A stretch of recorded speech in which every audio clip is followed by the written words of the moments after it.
Aujourd'hui, je vais vous parler des fausses contraintes de précédence. C'est une sorte d'excuse d'apparence logique. Je vous explique. Par exemple, ouais, j'ose pas me mettre en maillot de bain parce que j'ai quelques kilos de trop, donc je vais attendre d'avoir perdu ces kilos pour oser me mettre en maillot de bain et oser aller à la piscine avec mes potes, oser aller à la mer, à la plage, peu importe. S'il suffisait de faire un petit régime pour les perdre et que ça marchait, c'est cool, mais si la personne est là depuis des mois, un an, 2 ans et que c'est bloqué, je serais heureux ou heureuse quand voilà, ben, on peut attendre longtemps. En fait, ça ne donne qu'une seule manière d'atteindre son objectif et cette manière n'est peut-être pas forcément facile à atteindre, ni même logique, ni même atteignable des fois. Donc c'est con, c'est complètement bloqué. En fait, là, dans le cas du maillot de bain, le vrai problème, c'est plutôt un problème d'estime de soi et d'une peur sociale, plus qu'un problème de poids et de nutrition. Donc l'idée de mettre une causalité, une fausse causalité comme ça, peut vous rendre malheureux longtemps parce que vous n'arrivez pas à obtenir ce qui vous permettra de passer à l'étape suivante, à savoir je serai heureux ou peu importe ce que vous mettez par rapport à ça. En tant que coach, je me dis mais pourquoi attendre? La vie peut s'arrêter à un moment, on ne sait jamais quand. Pourquoi est-ce que j'attendrais un truc en plus qui peut peut-être ne jamais arriver et, pourquoi j'attendrais pour des mauvaises raisons? C'est quand même vachement con d'attendre pour des mauvaises raisons.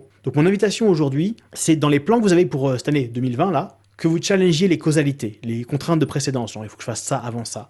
Parce qu'il se peut que certains soient juste des excuses, en apparence logiques, hein, certes, pour ne pas s'y mettre. Par exemple, moi, quand j'ai commencé le coaching, j'avais une fausse contrainte de causalité dans ma tête. C'était je me forme et quand je me sens bien par rapport à ça, un jour, quand j'aurai un super plan dans ma tête, les super plans dans ma tête, j'en ai fait des tonnes et je les détruisais le lendemain, toujours en inaction, mais toujours l'impression de travailler. Alors vous, c'est quoi vos je peux pas faire ce projet-là qui me tient tant à cœur parce que j'ai ça à finir avant? Voilà, c'est quoi vos trucs sur lesquels vous avez mis des contraintes de précédence et il faut que je fasse ça avant, mais qu'en fait, en les regardant un peu, c'est du vent, quoi, c'est une fausse excuse.